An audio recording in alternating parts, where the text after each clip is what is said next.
Okay, Lion is here of Lion Dragon channel. My name is Leon the Lion, and this video is about Daniel's prophecies. Now, in preface, I got to tell you straight out, Daniel's prophecies were not of the last days, not of end times, and I'm going to set out to prove that. Let's go. Let's start. I'm going to start sharing my PowerPoint with you. Daniel's prophecies. I'm gonna make it full screen, so bear with me here for a minute. There you go. Now, this is a long title. Daniel's prophecy of the so-called end times is not a prophecy of the end times.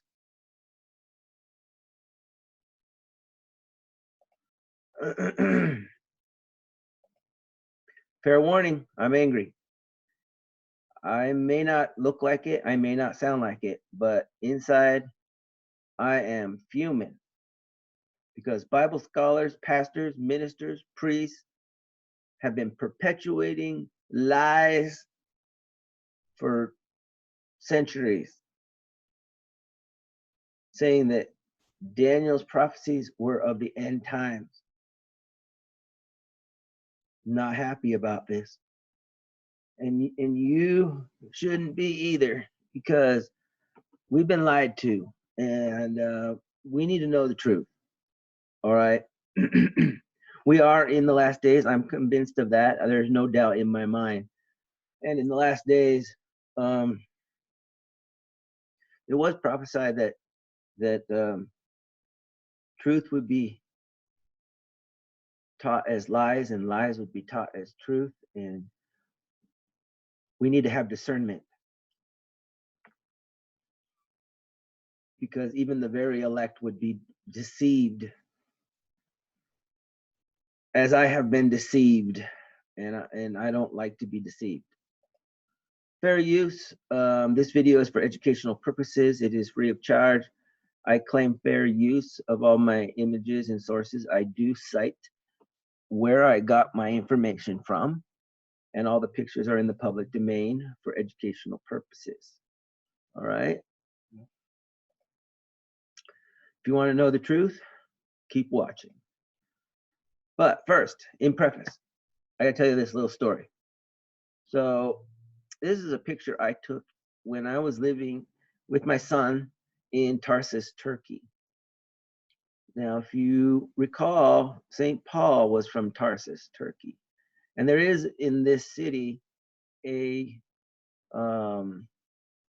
place that you can go to, which they claim is St. Paul's home. There's also St. Paul's Basilica. But what I want to talk about is Daniel's tomb. This is a picture of the outside. Now, that's not the tomb. Oh, by the way, that's my son in the foreground. This was taken in around 2008, 2009 period. And I was just walking down the street with my son and came across this building which had bars on the windows. Now that's not normal. It's not normal to have bars on the window. I except for this house. I mean, except for this building, I never saw bars on any windows. And so naturally my curiosity was piqued. I looked in the windows, and it was very strange because inside there was no furniture, no floor. In fact, inside was just dirt, and there was a hole in the ground. If you go around to the side, you can actually see in where there's no door, no window. You can see directly into the excavation, and you can look down and see way down there in the ground where they've got a tomb. a stone tomb, which they claim is Daniel's tomb. This was such an awesome find because I love Daniel. Daniel's one of my favorite prophets in the Bible. I didn't say he was my favorite. He's just one of my favorites. One of my other favorites would be Elijah. But this was an awesome find, and I don't have any pictures of the inside because there was a sign that said no photography. So I respected that. I didn't take any pictures of the inside. And there's no signs on the outside. There was a plaque on the inside, which was in Turkish, English, and Arabic, and said that this was Daniel's tomb. Yeah, pretty interesting, huh? So if you're ever in Tarsus, Turkey, you might have to ask around. The people may not even know because it's not a tourist attraction. When my son and I went there was no one there. But if you're lucky enough, you'll happen upon this. Anyways, a little background information. Now, Jeremiah was the prophet before Daniel. Okay, Daniel prophesied around 626 BC that Israel would be destroyed and taken captive by Babylon. Jeremiah prophesied that Israel would have to suffer in captivity for 70 years. Daniel was taken captive in around 605 BC when he was a boy, a young boy.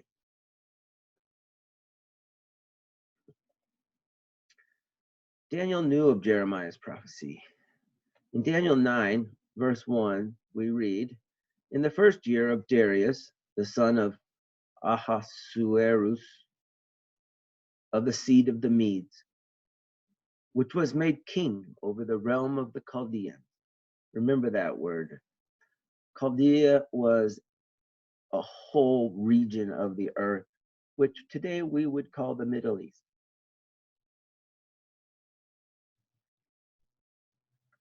In the first year of his reign, I, Daniel, understood by books the number of years, whereof the word of the Lord came unto Jeremiah the prophet, that he would accomplish 70 years in the desolations of Jerusalem.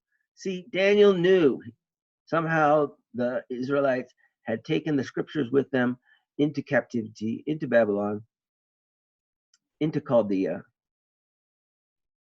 And Daniel studied and he knew of Jeremiah's prophecy. And I set my face. So 70 years had passed. And Daniel's beginning to wonder what's going on, because when Daniel was taken, Nebuchadnezzar was the king. Now Darius is the king. And Daniel's wondering when this is going to all end, because 70 years had passed. And I set my face unto the Lord God, and to seek by prayer and supplication, with fasting and sackcloth and ashes.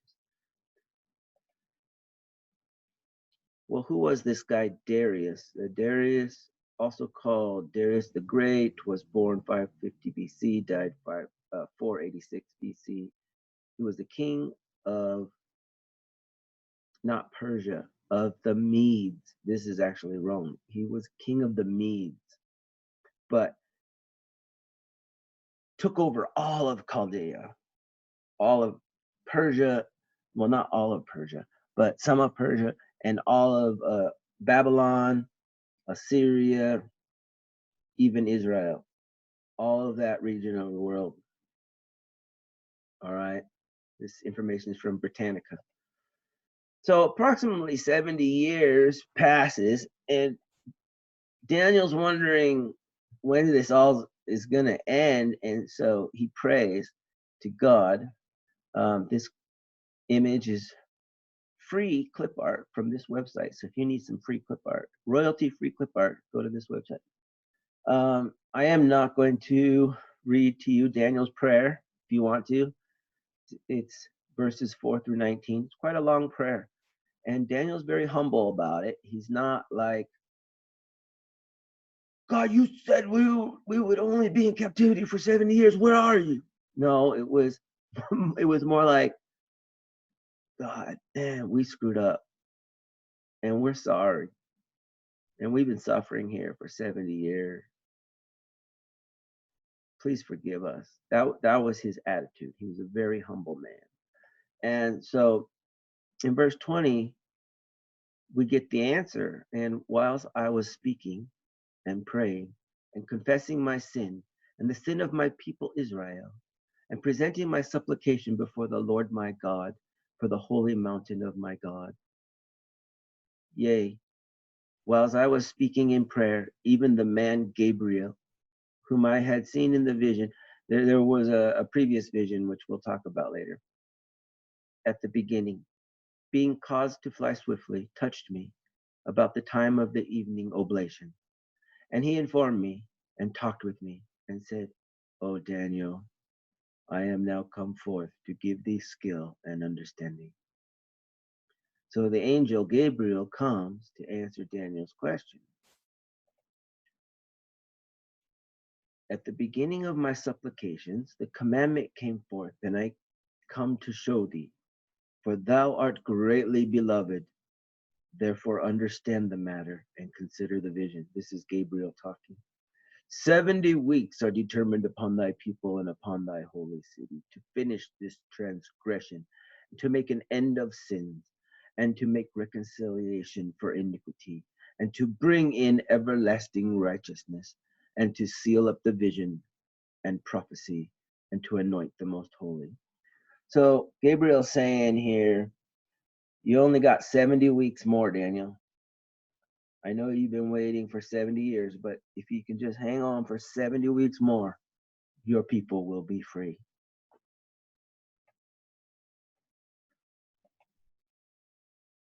Verse 25, know therefore and understand that from the going forth of the commandment to restore and build Jerusalem unto the Messiah the Prince shall be 7 weeks and 62 weeks. So 60 is 3 times 20, which is 60, and 2, 62, and 7 is 69. So 69 weeks, the Messiah would come. Now, this is where people get the idea that this is talking about the second coming of Jesus, but it's not. All right.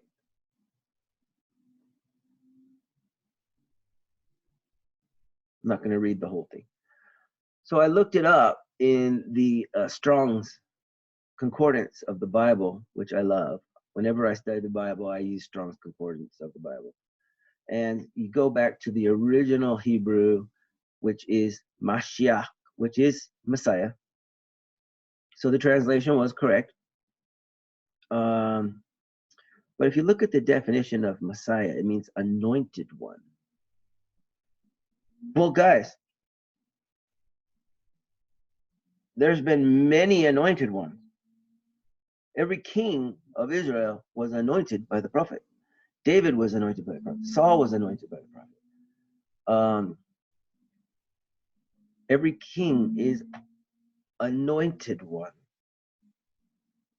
All right. And if you look down here to definition D, it's speaking of Cyrus. That's what I thought. Let's get into Cyrus. Who's this Cyrus guy? Cyrus the Great, born 601 BC in Iran. Well, modern day Iran. It was called Persia back then. And died 530 BC. This information is from Wikipedia. Now, what happened was Cyrus the Great came in, conquered Darius, and now you have the Persian Empire, which took over the Median Empire. And Cyrus freed the Israelite people. Here's your proof. If you look at 2 Chronicles 36:22, now in the first year of Cyrus, king of Persia, that the word of the Lord spoken by the mouth of Jeremiah might be accomplished. The Lord stirred up the spirit of Cyrus, king of Persia, that he made a proclamation throughout all his kingdom, and put it also in writing, saying, Thus saith Cyrus, the king of Persia, all the kingdoms of the earth hath the Lord God of heaven given me, and he hath charged me to build him a house in Jerusalem, which is in Judah. Who is there among you of all his people? The Lord his God be with him, and let him go up.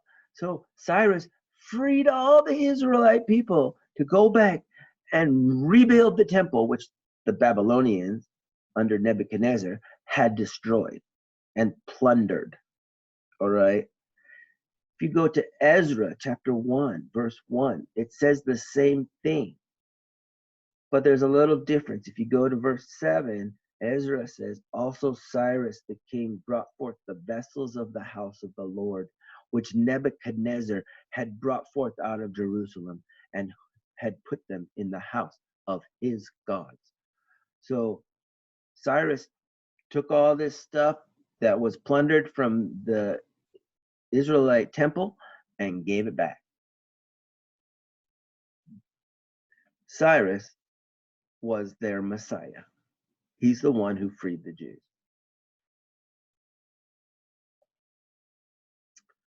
So, are there parallels in modern times? I think so. I was turned on to this idea by Jonathan Cahn. He's written a book called Paradigm. I highly recommend everyone read that. Everyone in the country should read that. Everyone. Where he draws a parallel between the time of Jezebel and Ahab to modern time, to our day. It's very fascinating. Okay. So free advertisement for Jonathan Cahn.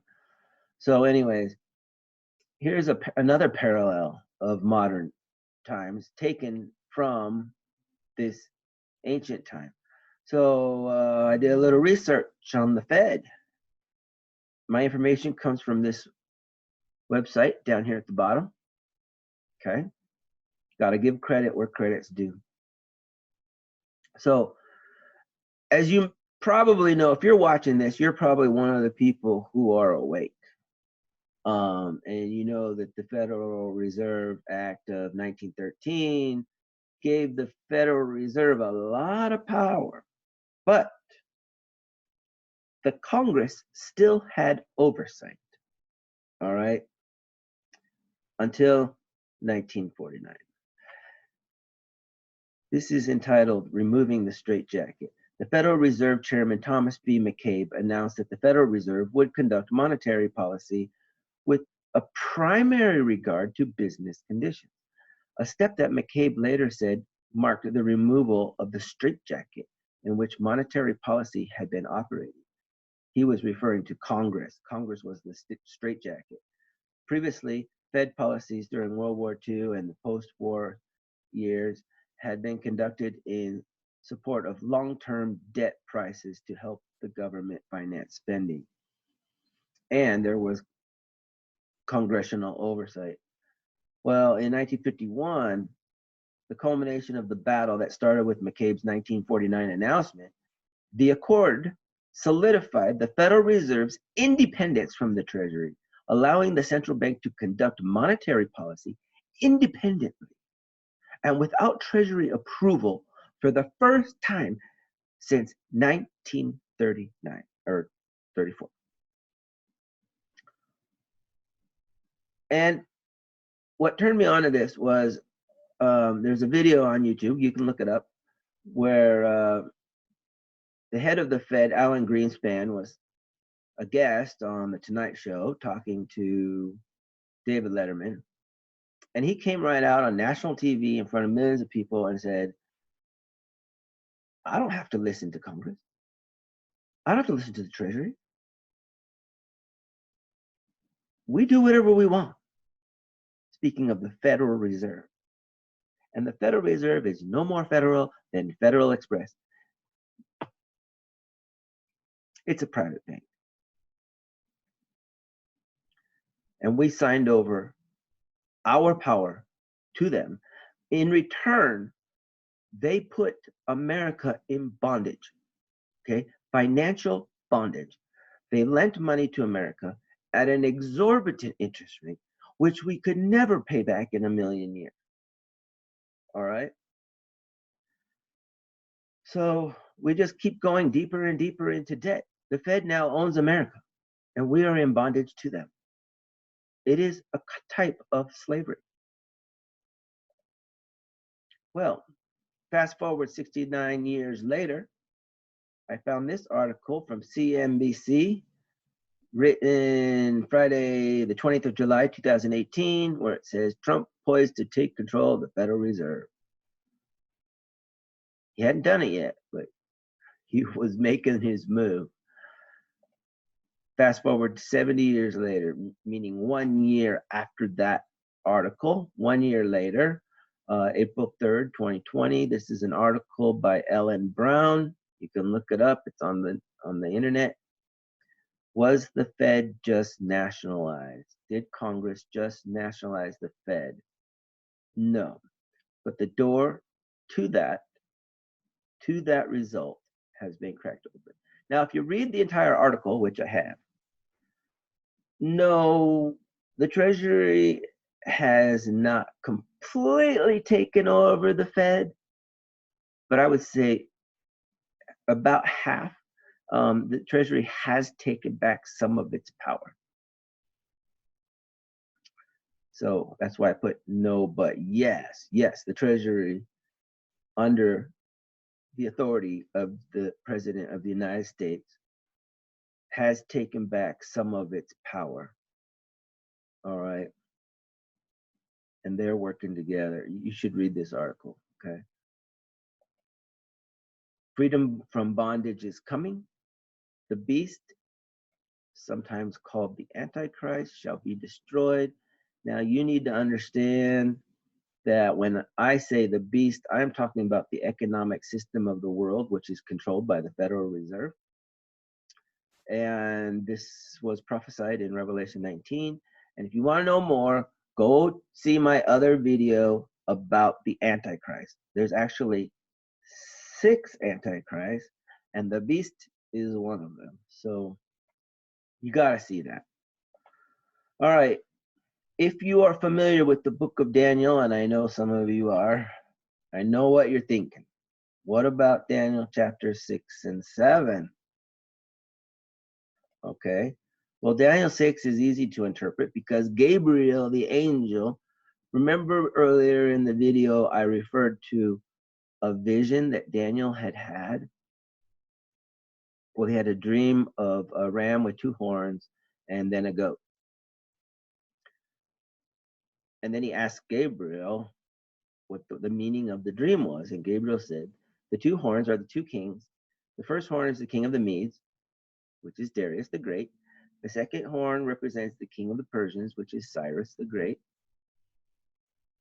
And the goat is the king of the Grecians, which is Alexander the Great. So first you had the Median Empire, which started with Nebuchadnezzar, ended with Darius the Great. Then you had the Persian Empire, which started with Cyrus the Great. And then you had the Macedonian Empire.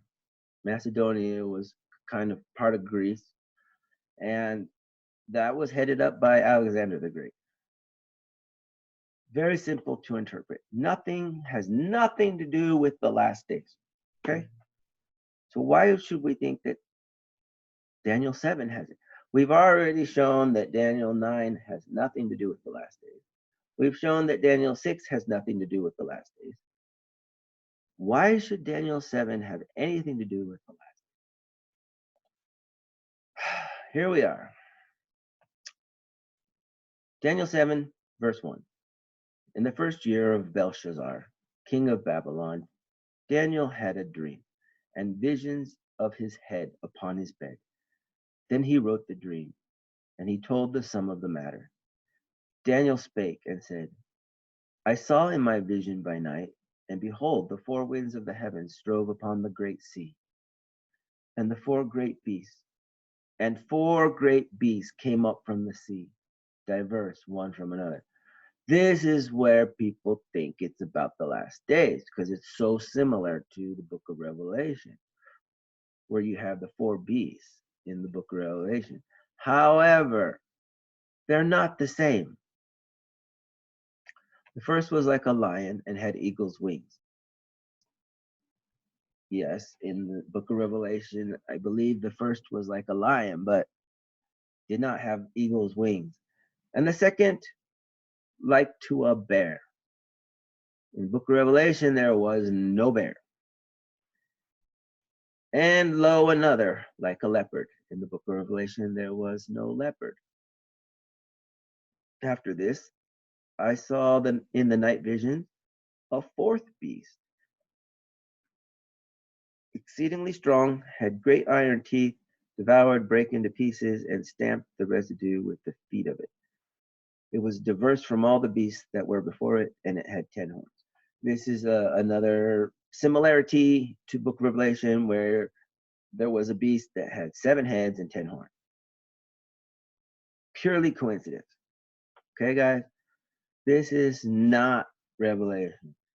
And I don't even think that John, some might say, well, John stole his information from Daniel. No.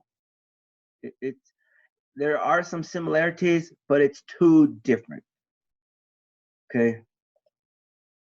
Now, before you guys go and write comments like, you're wrong, the lion equals England, the bear equals Russia, the leopard equals Germany, and the 10-horned monster equals the Illuminati or the New World Order. Don't bother. I'm well familiar with what's out there. In fact, everyone's teaching this. You go anywhere on the internet and you type in any search engine, who are the four beasts of Daniel? This is what you're going to get. The lion equals England, the bear equals Russia, the leopard equals Germany, 10-horned monster equals the Illuminati or the New World Order or something to that effect. Guys, it's wrong. I'm sorry, but it's wrong. And this is what ticks me off. Is for years I believed them. I believed all the misinformation and the disinformation and the lies and the propaganda. It's completely wrong. Here's the truth. It says in Daniel 7 that the four beasts equals four kings. The lion with wings was the Median Empire. Okay, the last king was Darius the Great. The bear represents the Persian Empire, and the first king was Cyrus the Great. The leopard represents the Macedonian Empire under Alexander the Great. Remember, Gabriel says the Grecian Empire was to come. Already, they had seen the Median Empire already, and they had seen the Persian Empire. And the angel told Daniel, next is coming the Grecian Empire, which is the Macedonian Empire. Alexander the Great was a Greek. He was a Macedonian Greek. All right. Now, this is speculation on my part, but I believe the 10-horned monster was the Roman Empire, which came next. All right. Now, you got to understand that these beasts were purely symbolic, but there are some correlations. Okay, take for example the lion with wings. That's a Babylonian symbol. It's called the Sphinx.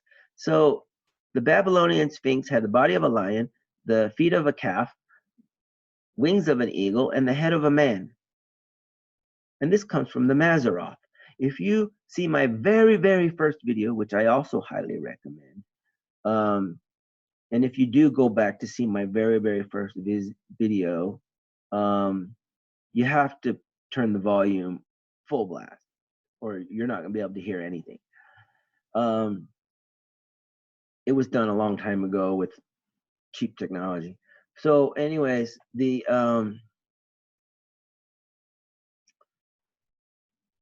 it comes from the Mazzaroth, and you've got the lion representing Leo, the calf representing Taurus, the head of the human representing Aquarius, and the eagle representing the constellation Aquila. All right, which are basically four corners of the Mazzaroth, which is the zodiac. Anyways, this was a Babylonian symbol. This was the symbol of Darius the Great. Okay, so that one, whew, there's really no contest. The next one is a little bit more elusive, but if you go to this ancient Persian city, which there are still some ruins, this is a picture of the ruins. There is this monster which has scales, kind of like a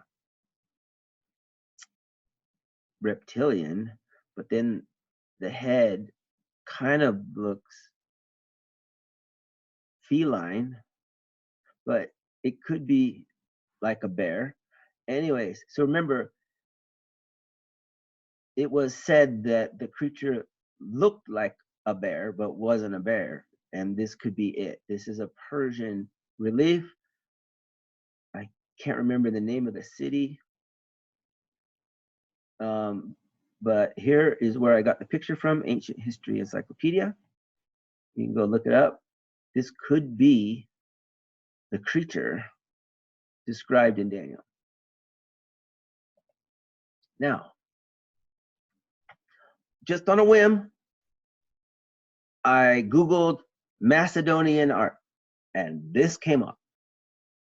Okay, sure, it's a cheetah. You could say, it's a cheetah, it's not a leopard. Well, geez, you know, maybe in the Aramaic language, the word for leopard is the same for the word for cheetah. Have you thought about that? Maybe it's the same word. Okay, I know languages. I've traveled all around the world. So, for example, in Korean language, the word for rat is the same as the word for mouse. Okay, so you've got a possible leopard here, and Dionysus was one of the major gods of the Greeks and the Macedonians. He was the sun god. All right, he represented the sun, and he's riding a cheetah or a leopard. All right, interesting correlation there. All right, now the 10-horned monster, I speculate that this is the Roman Empire, and here you've got two monsters which were symbols of the Roman Empire. I got these pictures from Wikicommons. They're in the public domain. I claim fair use for educational purposes. All right, this was the symbol of Rome. This was the symbol of the Roman army, this strange dragon-like serpentine creature right here, which is on a Roman bill. I cropped it so that I don't get, pinged for copyright issues. I just wanted to show you this creature. And it was carried around on a pole by the Roman military. Was this the creature that Daniel saw in his dream? I don't know. You decide. Now, in Daniel 7, we have the issue of the Son of Man, which some have claimed is Jesus, and the Ancient of Days, which, you know what, I don't even care what people say the Ancient of Days is. I know what it is. And you can't convince me otherwise. There is some speculation on who the Son of Man is, but not the Ancient of Days. Okay. And this is another thing where people think that this is a prophecy of the end time, where it says, one like the Son of Man came with the clouds of heaven and came to the Ancient of Days. But here's the thing. It doesn't make sense. If this is talking about Jesus' second coming, first thing that doesn't make sense, okay, is why would Daniel prophesy of the second coming of Jesus when the first coming hadn't even happened yet? Don't you think he would prophesy of the first coming first? Secondly, okay, if this is Jesus, why is he coming to the Ancient of Days instead of to the earth? Good point, huh? And I notice how it says saints. That's a very New Testament kind of word, but could just be a translation. Honestly, I haven't looked that up yet. Could just mean holy ones. And that's literally what the word saint means. Saint comes from Latin, okay, which means holy ones. So was the original Aramaic holy ones? Let's see, until the Ancient of Days came and judgment was given to the holy ones of the Most High. And the time came that the holy ones possessed the kingdom. Makes sense to me. And then, well, but who is this Ancient of Days? Well, you have to understand, Daniel was taken into captivity as a boy. He grew up for 70 years in captivity, in Babylon, in Chaldea. All right. So I looked up Chaldean epithets for God. God was known as Father of Years, God of Eternity, Father of Eternity, endless time, the old Lord, head of endless time.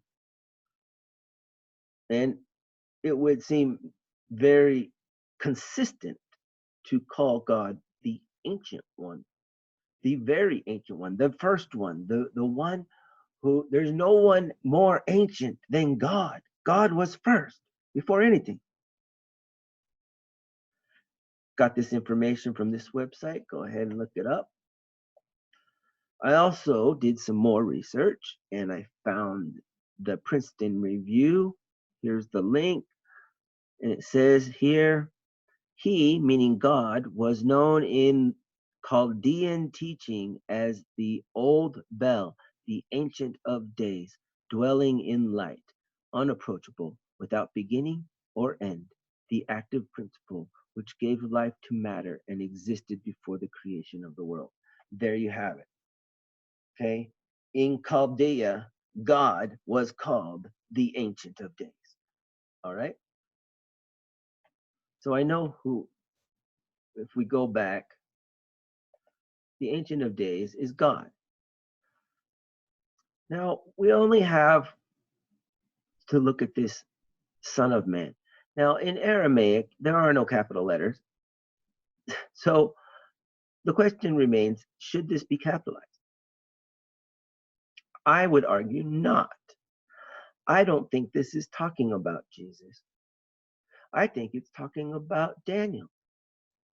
I think Daniel is calling himself the Son of Man, just as Jesus called himself the Son of Man to be humble. And Daniel was a very humble individual. All right, let's read this. Daniel 7, verse 9, I beheld till the thrones were cast down, meaning the earthly thrones, and the Ancient of Days, which is God, did sit on his throne, whose garment was white as snow, and hair of his head like the pure wool. His throne was like the fiery flame, and his wheels as burning fire. Who else could that be talking about than God? Verse 13. Oh, by the way, let me get a timeout here. Okay. So in all the Bible, I did a search. Okay. Only Daniel calls God the Ancient of Days.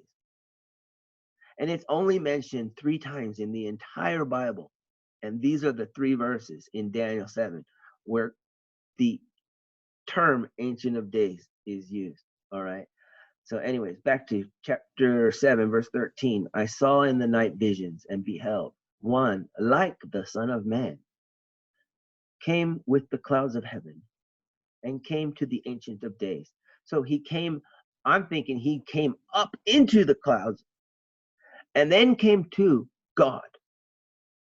And they brought him near before him, meaning they, the angel, brought Daniel to stand before God and the judgment seat to be judged until the Ancient of Days came and judgment was given to the saints of the Most High.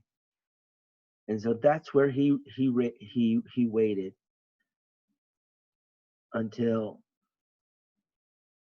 this could be a reference to Christ when he came and judgment was given to the saints and the time came that the saints possessed the kingdom. This could be a reference when God became flesh. Right there. So the Son of Man is Daniel, the Ancient of Days is God becoming flesh. And judgment. There was no judgment until Jesus came. And he was the first to judge and the last. So there you have that. None of this is last days prophecies. None of it. So in conclusion, Daniel's prophecies were not of the end times. Daniel's prophecies were for his day. Stop share. All right, so guys, if you're as mad and as angry as I am about all the lies and the disinformation, take a stand, as I'm doing right now. Share this video. Tell people that's wrong. You know, politely, be nice. I'm not asking you to be rude, but, you know, guys, Daniel's prophecies were not for the last days. Okay? Yes, the book of Revelation is for the last days. And you should see my video about the Antichrist, which is taken from Revelation 19. I think you'll find it fascinating because everyone wants to know who's the Antichrist, right? Well, that video answers that question. So, you know, do what you can to spread the truth. And for now, over and out. Till my next video. Peace. Love you.